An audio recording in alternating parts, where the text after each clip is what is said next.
Hello everyone, welcome back my channel Law Study Point. So today we are discuss about removal of ग्राम प्रधान.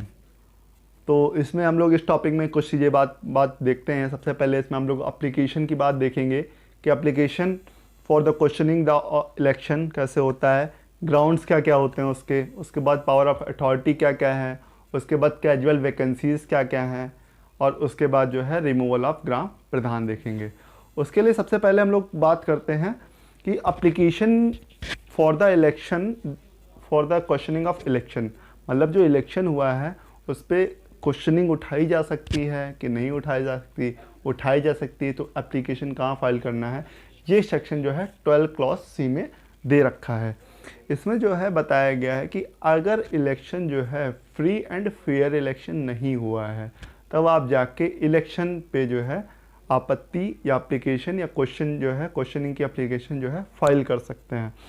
और अगर election जो है करप्टली हुआ है, अगर उसमें रुपए दे के हुआ है किसी भी ग्राउंड से हुआ है, तो इलेक्शन के खिलाफ जो है क्वेश्चन आप उठा सकते हैं और आपको प्रॉपर रेमेडी वहाँ पे मिलेगी. उसके बाद हम लोग देखते हैं उनके ग्राउंड क्या क्या हैं. ग्राउंड जो भी है ब्राइबरी एंड जो है अंडर इन्फ्लुएंस, मतलब कि रिश्वत दे के या सम्यक जो है करके जो है, इसके दो ग्राउंड दे रखे हैं. तो ब्राइबरी की अगर बात करते हैं, रिश्वत की कोई भी एनी गिफ्ट और ऑफर और प्रॉमिस बाय ए कैंडिडेट और बाय एनी अदर पर्सन, जो पर्सन रहता है उनको अगर रिश्वत दे के या फिर गिफ्ट दे के या फिर प्रॉमिस करके अगर कुछ बताया जाता है कि जो ये आपका इलेक्शन है इसको पलट दो या हमें जितवा दो या उसकी वोट ना पड़ने दो या उसकी वोट इनवैलिड कर दो, या ये कुछ भी मतलब इलेक्शन से कोई भी छेड़खानी हो तो उसको लेके जो है एप्लीकेशन क्वेश्चनिंग की फाइल कर सकते हैं. उसके बाद अंडर इन्फ्लुएंस जो है मतलब एनी इनडायरेक्ट और इनडायरेक्ट इंटरफेरेंस और attempt to interference any candidate, मतलब किसी भी कैंडिडेट में जो है इंटरफेरेंस करो डायरेक्टली इनडायरेक्टली जो है वो सब अंडर इन्फ्लुएंस में आता है. तो वो जो है ये भी एक ग्राउंड है. सिर्फ दो ही ग्राउंड इसके दे रखे हैं क्वेश्चनिंग उठाने के लिए. उसके बाद कहाँ पे आप जो है जाके कौन कौन जो है एप्लीकेशन फाइल कर सकता है. ऐसा तो है नहीं हर ग्राम सभा का हर एक बंदा जो है एप्लीकेशन जाके फाइल कर सकता है. तो उसके लिए जो है any candidate at the election, मतलब इलेक्शन का कोई भी कैंडिडेट जो है जाके एप्लीकेशन जो है फाइल कर सकता है. और या फिर एनी इलेक्टर, ठीक है, निर्वाचक जिसको बोलते हैं, वो जाके एप्लीकेशन फाइल कर सकता है. और ये जो फाइल जो है अप्रोप्रिएट अथॉरिटी में होती है. अगर अप्रोप्रिएट अथॉरिटी के पास पावर रहती है कि उस एप्लीकेशन को सुने. उसके बाद हम लोग पावर्स ऑफ अथॉरिटी जिसकी बात कर रहे थे उसमें आते हैं. तो उसमें सबसे पहले देखते हैं उसके पास पावर होती है कि एप्लीकेशन को सुनने की, hearing of application and procedure to be followed, मतलब कि एप्लीकेशन को सुनेगा और प्रोसीजर उसको फॉलो किया जाएगा. उसका जो भी प्रोसीजर होगा कि एप्लीकेशन कैसे सुनी जाएगी, उसके बाद कैसे निस्तारण किया जाएगा, ये सब चीज़ें जो हैं उसमें बताई गई हैं. उसके पास पावर रहती है sitting A side the election, मतलब इलेक्शन को पूर्णतया बर्खास्त कर देने का भी उसके पास फुल पावर रहती है. उसके पास पावर रहती है कि इलेक्शन को वॉइड कर दें, मतलब शून्य घोषित कर दें. उसके बाद पावर रहती है कि कोई भी अनदर रिलीफ जो है उसको दे दी जाए. उसके बाद हम लोग बात करते हैं कि अगर कोई भी पर्सन सेटिस्फाई नहीं है, उस जो भी ऑर्डर आया है उस अथॉरिटी का उससे सेटिस्फाई नहीं है, तो उसके बाद क्या करेगा, अपील में जाएगा या रिवीजन में जाएगा, रिव्यू में जाएगा, कहाँ जाएगा, क्या करेगा बंदा अगर सेटिस्फाई नहीं है. तो वो बंदा जो है रिवीजन में जो है जा सकता है.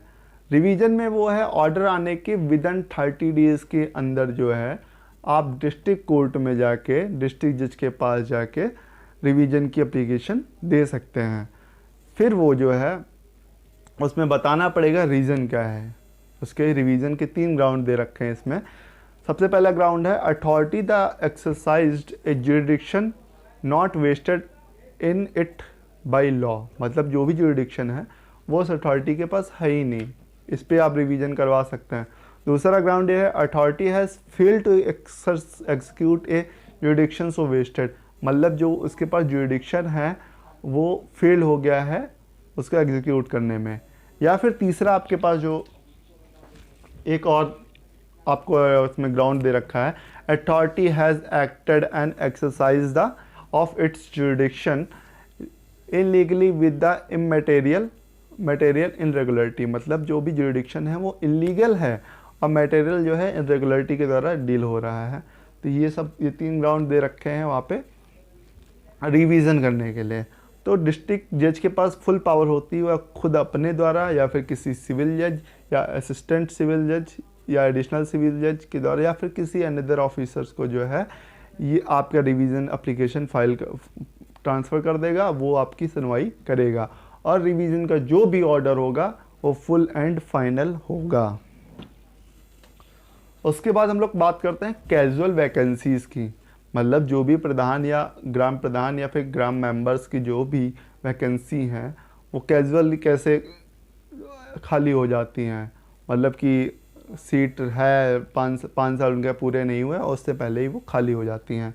तो इसकी जो प्रोविज़न दे रखा है सेक्शन 12 क्लॉज H में दे रखा है, इसमें साफ साफ बता दिया गया है, if any vacancy in the office of a pradhan and a member of a gram panchayat जो है अराइज्ड बाय रीज़न, मतलब सबसे पहले कुछ रीजंस दे रखे हैं, जैसे डेथ हुआ, रिमूवल हुआ कि उनको किसी प्रकार से रिमूव कर दिया गया है, या रिज़ाइनेशन हुआ, या अवॉर्डेशन ऑफ हिज इलेक्शन हुआ, या रिफ्यूज़ल टू टेक ओथ हुआ। सबसे पहले अगर डेथ की बात करते हैं, अगर इसमें किसी भी ग्राम प्रधान या मेंबर्स की डेथ हो जाती है तो वहाँ पे कैजुअल वैकेंसी के रूप में ले लेती है। उसके बाद जो है प्रोसीजर जो है पिछली बार जैसे एडमिनिस्ट्रेटिव कमेटी और एडमिनिस्ट्रेटर का बताया गया था वो सब सारी फुलफ़िल की जाती है 6 मंथ के लिए। उसके बाद इलेक्शन वगैरह कराया जाता है। उसके बाद उसका रिमूवल किसी भी अथॉरिटी के द्वारा अगर उसका रिमूवल कर दिया जाता है तो वहाँ कैजुअल वैकेंसी आ जाती है। रिज़ाइनेशन, अगर खुद वो रिज़ाइन कर देता है, किसी भी अप्रोप्रिएट अथॉरिटी को बाय रिटर्न दे देता है तो उसका रिज़ाइनेशन हो जाता है, तो वहाँ पे कैजुअल वैकेंसी हो जाती है। उसके बाद अगर इलेक्शन ही वाइड कर दिया गया है कि उसमें अगर क्वेश्चन उठाया गया इलेक्शन पे, अगर वो वाइड हो गया है तो वहाँ पे कैजुअल वैकेंसी क्रिएट हो जाएगी। उसके बाद refusal to take oath of office, मतलब कि अगर उसको शपथ लेने को बोला गया और उसने मना कर दिया कि मैं शपथ नहीं लूँगा, तो वो जो है कैजुअल वैकेंसी के रूप में सामने आएगी। उसके बाद हम लोग बात करते हैं कि रिमूवल ऑफ प्रधान कैसे होता है, ये सेक्शन 14 में बताया गया है। तो रिमूवल ऑफ प्रधान जो है बाय स्पेशल मीटिंग होता है। आपको ग्राम सभा के मेंबर्स के द्वारा आपको स्पेशल मीटिंग बुलानी होगी। उसके लिए कम से कम 15 दिन पहले आपको सूचना देनी होगी ग्राम सभा के अंदर। ग्राम सभा की जो मीटिंग होगी उसमें कम से कम जितनी भी ग्राम सभा में टोटल मेंबर्स हैं उसका कोरम जो है 1/3 है, उसको फुलफ़िल करना पड़ेगा। और ग्राम प्रधान या मेंबर्स को हटाने के लिए कम से कम 2/3 मेजॉरिटी प्रेजेंट एंड वोटिंग की होनी चाहिए। ये बताया गया है, इतना सब बताया गया है रिमूवल ऑफ प्रधान के लिए।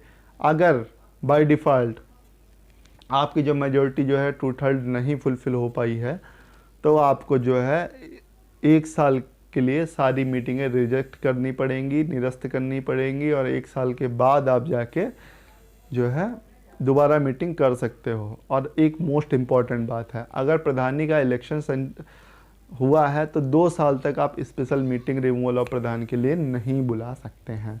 So thank you.